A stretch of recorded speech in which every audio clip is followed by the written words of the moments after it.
Bonjour et bienvenue dans cette nouvelle vidéo de Budgeconomy. Aujourd'hui, nous allons parler bourse avec un top portefeuille d'actions du CAC 40. Ce top est donc constitué d'actions éligibles au PEA. Mais reprenons par le début. Qu'est-ce qu'une action? Une action est un titre de propriété délivré par une société. Elle confère à son détenteur la propriété d'une partie du capital avec les droits qui y sont associés, intervenir dans la gestion de l'entreprise et en retirer un revenu appelé le dividende. Le détenteur d'une action est un actionnaire. Il faut comprendre que le dividende n'est pas de l'argent créé par l'entreprise. L'argent que vous recevez des dividendes n'est autre que le vôtre et il est automatiquement déduit du cours de votre action.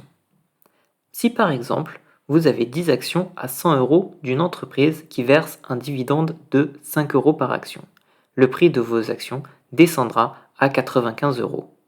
Donc au lieu d'avoir 10 actions d'une valeur de 100 euros, soit 1000 euros sous forme d'actions, vous aurez 10 actions d'une valeur unitaire de 95 euros, soit 950 euros sous forme d'actions, et 50 euros en cash.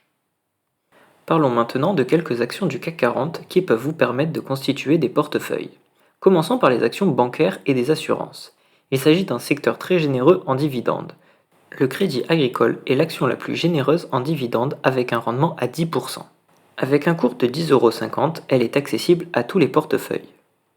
Notons que la concurrence, Société Générale, BNP Paribas et AXA, ont des rendements généreux de plus de 7% eux aussi. Pour contraster avec le secteur bancaire, nous pouvons passer au secteur des biens de consommation. Ici, les sociétés Danone et Carrefour ont un dividende proche de 3,5%. Concernant les entreprises industrielles, ce sont des entreprises cycliques. Elles proposent des rendements de dividendes plutôt faibles, mais peuvent représenter des opportunités de croissance.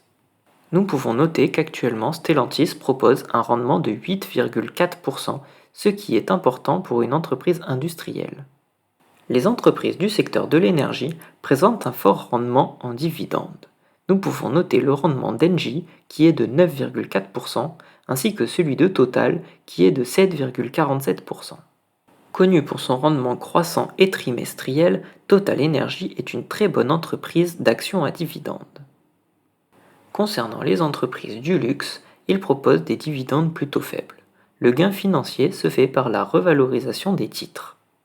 Ainsi, Kering propose un rendement sur dividende de 2,94%, alors que LVMH propose un rendement sur dividende inférieur à 1,5%. Je vais à présent vous présenter des portefeuilles que nous pouvons constituer à partir des actions que nous venons de voir. Le premier portefeuille rendement, permet de maximiser le rendement des dividendes. Il est donc constitué de l'action la plus rentable sur dividende. Il s'agit de l'action Crédit Agricole avec son rendement de 10%. Le second portefeuille permet de maximiser le rendement des dividendes tout en ayant une diversification sectorielle des actions. Il est donc constitué du Crédit Agricole ayant le meilleur rendement pour les sociétés bancaires, de Stellantis ayant le meilleur rendement pour les entreprises industrielles, ainsi que Engie ayant un très bon rendement pour les entreprises du secteur de l'énergie. Le dernier portefeuille est le portefeuille dit historique, ou aussi appelé le portefeuille de bon père de famille. Ce portefeuille représente des gains historiques relativement constants. Nous pouvons y retrouver les sociétés BNP Paribas, Total Energy, Engie, Sanofi, Air Liquide, mais aussi Airbus. Certaines entreprises ont des rendements sur dividendes relativement faibles. Cependant, ce secteur étant très diversifié au niveau des secteurs d'activité, il représente un faible risque de baisse ou de coupure de dividendes. Terminons par mon avis. La bourse est un excellent moyen d'investir son argent et elle peut offrir de très bons rendements mais comporte des risques de perte en capital. Certaines stratégies sont beaucoup plus risquées que d'autres et je m'aventure personnellement dans la stratégie des ETF ainsi que la stratégie de rendement en dividendes. Je pratique personnellement un stock picking sur des actions à dividendes.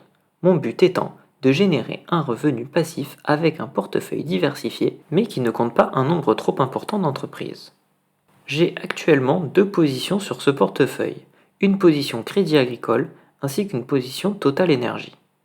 Je souhaite dans un futur proche augmenter ce portefeuille, que ce soit en termes de montant investi, mais aussi en diversifiant avec une troisième entreprise très prochainement. Si vous êtes intéressé par un update de mon portefeuille, je vous invite à suivre les vidéos 1KPM. J'espère que cette vidéo vous a plu. Si c'est le cas, je vous invite à mettre un pouce en l'air et à vous abonner à la chaîne YouTube.